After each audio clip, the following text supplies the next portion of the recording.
আসসালামু আলাইকুম। সবাইকে আরেকটা নতুন দিনের শুভেচ্ছা জানাচ্ছি। সবাই কেমন আছেন? শুকর আলহামদুলিল্লাহ, আমি বেশ ভালো আছি। আশা করি আপনারাও যে যেখানে আছেন অনেক বেশি ভালো আছেন, সুস্থ আছেন। তো বিকেলের টাইমে এই বারান্দায় আমি কিছুক্ষণ সময় কাটানোর চেষ্টা করি।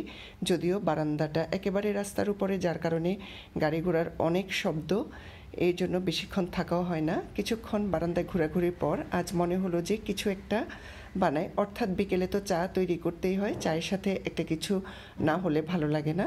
তো আমি একটা চিন্তা করলাম যে একটা পিঠা তৈরি করব আজকে, একদম সচরাচর সবাই যেভাবে তৈরি করে থাকে আর কি, বাঙালি পিঠা। তা আমি এখানে 1 কাপ 1 বাটি চালের গুঁড়া, 1 বাটি ময়দা, তারপর নিয়ে নিলাম সামান্য লবণ, আর নিয়ে নিলাম বেশ কিছুটা চিনি এবং বেকিং পাউডার 1 চায়ের চামচ। চিনিটা যার যার স্বাদ অনুযায়ী, আমি চিনি একটু কম খাই, আমার ফ্যামিলিতে সবাই চিনি একটু কম খায়, তাই চিনির পরিমাণটা কম দিয়েছি। তারপর এগুলোকে ভালো করে একটু পানি দিয়ে, কুসুম গরম পানি দিয়েছি আমি, এভাবে করে গুলিয়ে নেব। একটা চামচ বা হ্যান্ড হুইস্ক দিয়ে এভাবে করে গুলিয়ে নিতে হবে। চেষ্টা করতে হবে যাতে কোনো রকমের লাম্পস না থাকে। এরপর আমি একেবারে রুম টেম্পারেচারে থাকা 2টো ডিম দিয়ে দিচ্ছি এখানে, দিয়ে ডিমগুলোকেও ভালো করে মিক্সড করে নেব। আসলে এই পিঠাটা আমাদের গ্রাম বাংলায় অনেক বেশি তৈরি হয়ে থাকে। যে কারো বাসায় দেখা যায় যে কোনো গেস্ট আসলে বা যে কোনো সময় এই পিঠাটা অনেক বেশি তৈরি করে থাকে।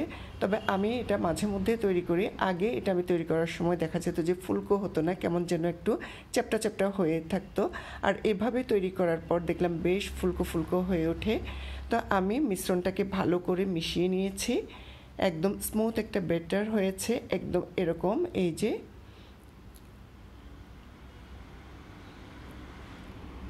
এবার একে একে আমি একটা একটা করে পিঠা তেলে দিয়ে দিব। আর ডুবো তেলে এই পিঠাটা অনেক বেশি ভালো হয়, একদম চেষ্টা করতে হবে যে ডুবো তেলে দিতে। এই জন্য আমি একটা ছোট কড়াই ব্যবহার করি, এটা আমার একটা লোহার ছোট কড়াই। আর এই কড়াইটাতে তেলের পরিমাণ তেমন একটা লাগে না, কিন্তু একেবারে ডুবো তেলেই ভাজা হয়ে যায়। তো এই যে আমি একে একে সবগুলো পিঠা এভাবে দিয়ে দিব। এই যে দেখেন কতটা ফুলকো হয়েছে, একেবারে ভেসে উঠে যায়, টুপটুপা হয়ে যায় একেবারে। আর খেতেও কিন্তু ভীষণ ভালো লাগে। যারা তেলের পিঠা পছন্দ করেন, অর্থাৎ এটা কোনো কোনো অঞ্চলে তেলের পিঠা বলে, কোনো অঞ্চলে পুয়া পিঠা বলে, আবার কোথাও কোথাও এটাকে আন্তাসা পিঠা বলে।